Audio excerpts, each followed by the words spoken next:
Bonjour les amis, alors, d'après vous, Pablo Longoria, le dirigeant de l'Olympique de Marseille, est-il un bon ou un mauvais vendeur? C'est ce que nous allons voir tout de suite dans cette vidéo. Alors, Pablo Longoria est-il un bon ou un mauvais vendeur? Nous allons voir des éléments de réponse dans cette vidéo et vous verrez, c'est loin d'être si simple que ça. Lorsque Pablo Longoria recrute de nouveaux joueurs, il leur vend, bien entendu, le club de l'Olympique de Marseille.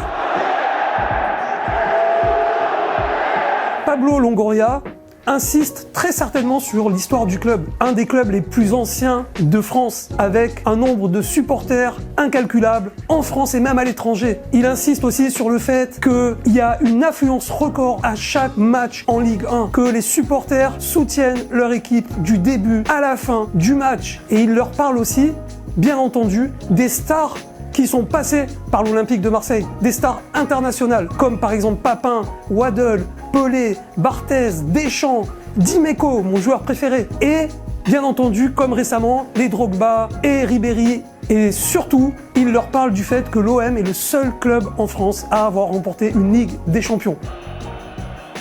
Boli dans l'axe, Marcel Desailly au second poteau, et but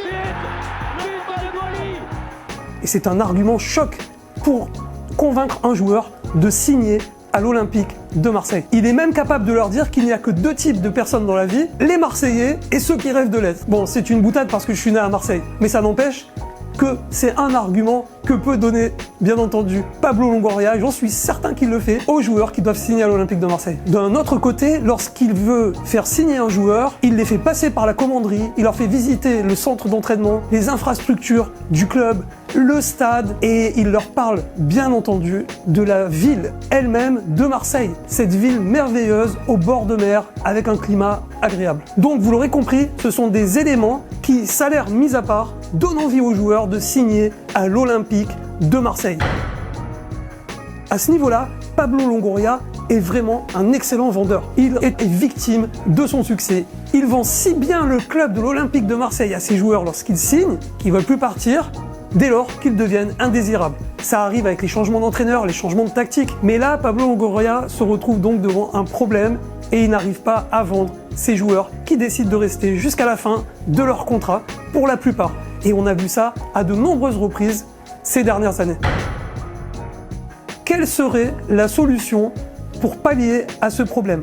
À mon humble avis, je dirais que lorsque Pablo Longoria fait signer un joueur, il devrait rentrer une clause qui stipule que dans le cas où, à 1 an de la fin du contrat, si celui-ci reçoit une offre concrète d'un grand club, d'un des 4 grands championnats, celui-ci se verrait, bien entendu avec un salaire équivalent, obligé d'accepter l'offre de ce club ou bien de signer une prolongation de contrat.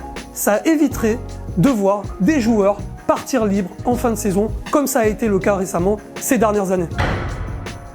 Pablo Longoria nous enseigne ici comment faire en sorte de mettre en avant son produit et de décider le client à faire affaire avec nous en lui montrant tout l'intérêt qu'il a de travailler avec nous. Mais je rajouterai ceci, faites tout d'abord comprendre à votre client le coût de l'inaction, ce que j'appelle le CDI, c'est-à-dire ce qu'il va perdre à ne pas activer votre solution. Dans le cas où, monsieur le client, vous continuez, vous restez comme ça, voilà ce que vous allez perdre, voilà ce qui va se passer. Et ensuite seulement, faites-lui part de tous les bénéfices de votre produit. Les bénéfices sont probables, mais les pertes, elles sont certaines. Selon vous, quelle est la raison essentielle pour laquelle Pablo Longoria a-t-il autant de mal à vendre ses joueurs? Laissez-nous un message en commentaire, partagez la vidéo, abonnez-vous à la chaîne et bonne vente les amis.